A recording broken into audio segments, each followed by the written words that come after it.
এই শীতের সন্ধ্যায় যদি এই রকম ফুলকপির সিঙ্গারা থাকে কেমন লাগবে বন্ধুরা। চলো আজ আমি সিঙ্গারা বানাচ্ছি, কিভাবে বানাচ্ছি একবার দেখে নাও। এখানে আলু, ফুলকপি আর মটরশুঁটি এগুলো নিয়েছি। এগুলো খুব ছোট্ট ছোট করে ঝটপট কেটে নিয়েছি। দেখো ফুলকপি আর আলুটা কিভাবে কেটেছি, খুবই ছোট ছোট করে। আর আলুগুলো দেখো খোসা সমেতই রেখেছি। যেহেতু আমরা দোকান থেকে যখন সিঙ্গারা কিনে খাই ভেতরের পুরটা থাকে আলু দেয়াতে, আলুটা খোসা সমেতই থাকে, তাই আমি আলুটা খোসা সমেতই রেখেছি।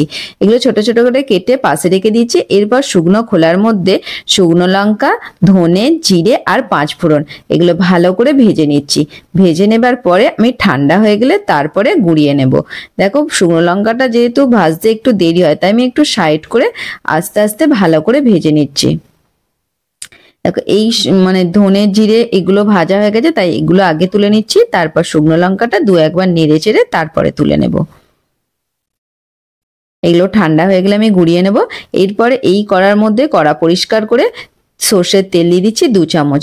তারপরে এখানে যে ফুলকপি, মটরশুঁটি, আলু যে কেটে রেখেছিলাম সেগুলো ভাজবো। দেখো প্রথমে আমি ফুলকপিটা দিয়ে দিচ্ছি। ফুলকপির টুকরোগুলো দেখতে পেয়েছো কতটা ছোট ছোট কেটেছি। ফুলকপিটা দু একবার নেড়ে ছেড়ে নিচ্ছি ভালো করে। আর ফুলকপিটা দেবার পরে অল্প করে 1 চিমটে হলুদ গুঁড়ো দিচ্ছি। দেখো হলুদ গুঁড়ো দিয়ে আমি ভালো করে দু একবার নেড়ে ছেড়ে নিচ্ছি। তবে খুব বেশি লাল লাল করে ভাজবো না। তেল কেমন দিয়েছি তোমরা তো বুঝতেই পেরেছো। 2 চামচ তেলের মধ্যেই আজ মশলাটা তৈরি করব। দেখো ফুলকপিটা দু একবার নেড়ে ছেড়ে নেবার পরে আলুটা যে কেটেছিলাম আলুটাও দিয়ে দিচ্ছি। তারপর স্বাদ মতো নুন দিয়ে দিচ্ছি। নুন দেবার পরে আমি হলুদের গুঁড়ো দিয়ে দেব। আর দেখো যখন আমি ফুলকপিটা দিয়েছিলাম তখন তো 1 চিমটে হলুদের গুঁড়ো দিয়েছিলাম, তাই আমি এরপরে আমি হলুদের গুঁড়োটা পরিমাণ মতনই দেব। দিয়ে ভালো করে নেড়েচে নেব। আর এটা আমি ঢাকা চাপা দিয়ে ভালো করে মশলাটা তৈরি করে নেব, সিঙ্গারার পুরটা। কিছুক্ষণ নাড়তে নাড়তে আমি যে মটরশুঁটি যে ছাড়িয়েছিলাম সেটাও দিয়ে দিচ্ছি। আর আলুটা দেখো কত সুন্দর সিদ্ধ হয়ে গেছে। আমি খুন্তিতে করে একটা আলু কেটে তোমাদেরও দেখালাম। এই দেখো এরপর আবার ভালো করে চাপা দিয়ে উল্টে পাল্টে ভালো করে আমি ভেজে নেব। মশলাটা খুব সুন্দর যাতে হয় সেইভাবে আমাকে ভেজে নিতে হবে। দেখো মশলাটা ভালো করে নাড়াচাড়া হয়ে গেছে, আলু, ফুলকপি সবকিছুই সিদ্ধ হয়ে গেছে। নাবানার আগে আমি যে গুঁড়ো মশলাটা করে নিয়েছিলাম সেই গুঁড়ো মশলাটা ওপর দিয়ে ছড়িয়ে নাবিয়ে নেব। এখানে যদি ধনে পাতা থাকে তোমরা ধনে পাতাও দিতে পারো।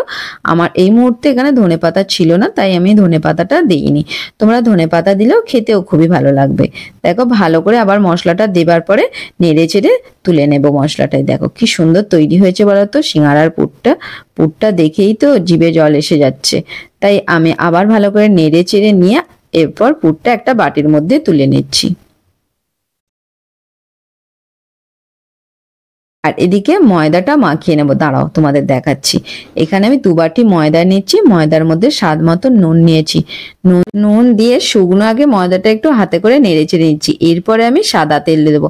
আর এখানে সাদা তেলটা একটু বেশি করেই দিতে হবে। ময়ানটা যাতে একটু বেশি দিলে তাহলে সিঙ্গারাগুলো খুব ভালো মুচমুচে হয়, তাই আমি সাদা তেলটা একটু বেশি করেই দিয়েছি।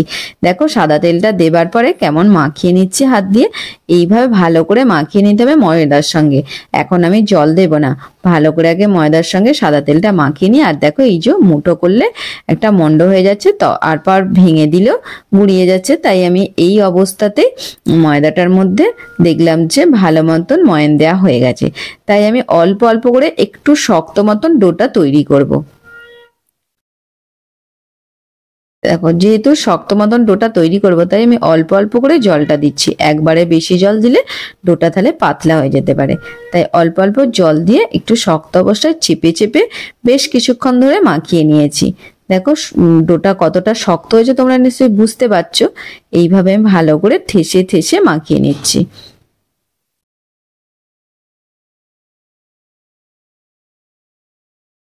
এই দেখো মাখানো আমার হয়ে গেছে। মাখিয়ে আমি চাপা দিয়ে দেবো, বেশিক্ষণ নয়, 5 মিনিটের মতন চাপা দিয়ে রাখলেই হবে। 5 মিনিট পরে চাপাটা খুলে তোমাদের দেখাচ্ছি। দেখো ডোটা একটু নরম হয়ে গেছে। আবার হাতে করে একটু নেড়ে নিয়ে তারপর আমি লেচি কেটে নেব। যেই রকম আমরা রুটির লেচি করি তার থেকে একটু ছোট সাইজের লেচিগুলো হবে। দেখো একটু ছোট সাইজের লেচিগুলো তৈরি করে নিচ্ছি।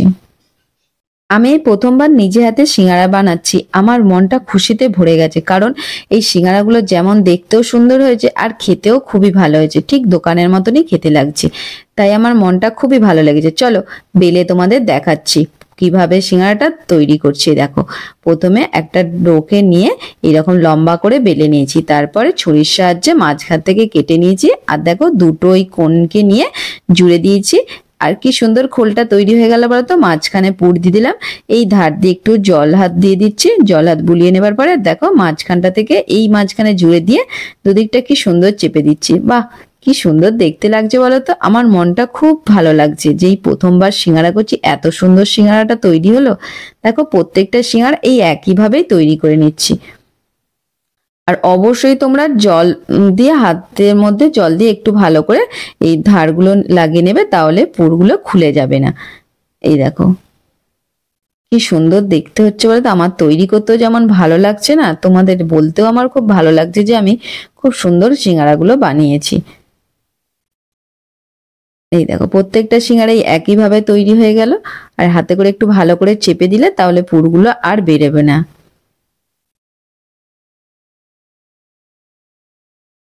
ব্যাস তৈরি হয়ে গেল। কিছুটা তৈরি করেছি, আবার কিছুটা পরে তৈরি করব। এরপরে কড়ার মধ্যে একটু সর্ষের তেল বেশি করে দিয়েছি, আর দিয়ে ভালো করে তেল যেই গরম হয়ে আসছে তখন আমি সিঙ্গারাগুলো তুলে দিচ্ছি। তবে তেলটা খুব গরম অবস্থায় দেয়া যাবে না, গরম হয়ে যাবার পরে গ্যাসের ফ্লেমটা আস্তে করে দিয়ে তারপরে আমি সিঙ্গারাগুলো দেব। আর গ্যাসের ফ্লেমটা আস্তে রেখে দিয়ে সিঙ্গারাগুলো একটু সময় ধরে ভালো করে ভাজবো, তাহলে খেতে খুবই মুচমুচে লাগবে। এই দেখো কি সুন্দর লাল লাল করে ভাজা হয়ে গেল বলো তো। ব্যাস তুলে নিলাম। এইভাবে প্রত্যেকটা সিঙ্গারা আমি ভেজে তারপর তোমাদের আমি দেখাচ্ছি। তোমরা এই শীতকালে ফুলকপি তো অবশ্যই পাওয়া যায়, তাই ফুলকপি দিয়ে এইভাবে সিঙ্গারা বানাবে, তোমাদের খেতেও খুবই ভালো লাগবে। চলো আজ তাহলে আসি, আবার পরের কোনো রেসিপিতে দেখা হবে।